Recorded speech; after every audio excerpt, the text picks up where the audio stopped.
Hello bachcho, let's read the question. The question says, in the given potentiometer circuit, length of wire AB is 3 meter and resistance is R equals to 4.5 ohm. The length AC for no deflection in galvanometer is. तो इस question में ये बोला गया है कि हमारे पास एक पोटेंशियोमीटर सर्किट है जिसका लेंथ हमको दिया हुआ है, लेंथ ऑफ वायर, और हमें रेजिस्टेंस दिया हुआ है 4.5। ठीक है, अब ये बोल रहे हैं कि लेंथ एसी पर अगर हमारे लेंथ ऑफ एसी क्या होगी सच दैट जो गैल्वेनोमीटर है उसमें कोई भी डिफ्लेक्शन नहीं हो। तो देखिए ये हमारे पास सर्किट है। अब सर्किट में गैल्वेनोमीटर में अगर नो डिफ्लेक्शन हमको चाहिए, यानी तो यहाँ पर कोई भी इस सर्किट में कोई करंट फ्लो नहीं करना चाहिए। ठीक है, इसका मतलब ये होगा कि जो पोटेंशियल ड्रॉप हमारा एसी में हो रहा है वही हमारा किसके बराबर होना चाहिए, यहाँ के बराबर होना चाहिए, इवन के बराबर होना चाहिए। ठीक है, इस केस में हमारा क्या होगा, हमारा जो गैल्वेनोमीटर है उसमें नो डिफ्लेक्शन आएगा। ठीक है, तो इसके लिए हमको क्या निकालना पड़ेगा, potential drop on in between point A C. ठीक है, इसको कैलकुलेट करने के लिए हमारे पास क्या होना चाहिए, हमारे पास इस जो पूरा एसी वायर है इसमें कितना हमारा क्या बोलते हैं करंट फ्लो कर रहा है, या पोटेंशियल ग्रेडियंट हम निकालेंगे। ठीक है, यहाँ का हम क्या निकालेंगे, पोटेंशियल ग्रेडियंट निकालेंगे। तो जो की कॉन्सेप्ट आएगा वो क्या है, the potential gradient PG is equals to, हमारा पोटेंशियल ग्रेडियंट क्या होता है, इस total EMF E divided by हमारा लेंथ ऑफ वायर एल। ये हमारा पोटेंशियल ग्रेडियंट होता है। ठीक है, अब यहाँ पर देखिए ई को हम क्या लिख सकते हैं, आई मल्टीप्लाइड बाय आर।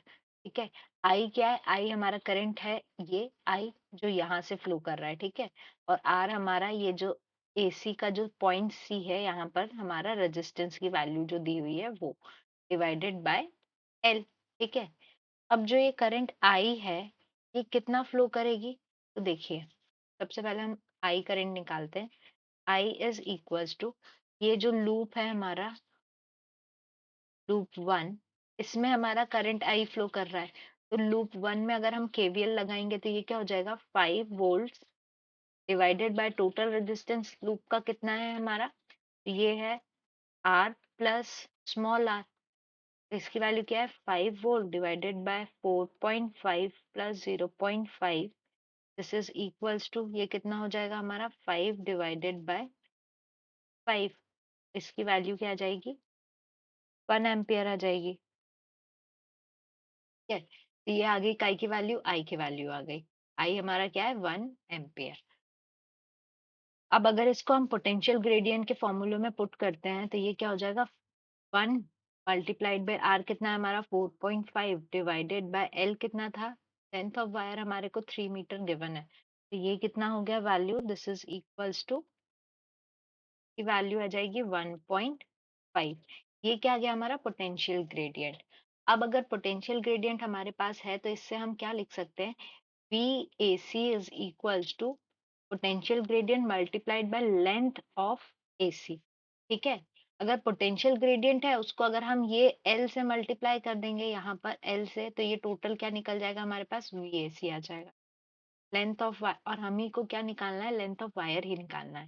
ठीक है, अब देखिए ये जो VAC है दिस इज इक्वल्स टू कितना है हमारा, E1 3 वोल्ट, तभी हमारा नो डिफ्लेक्शन होगा।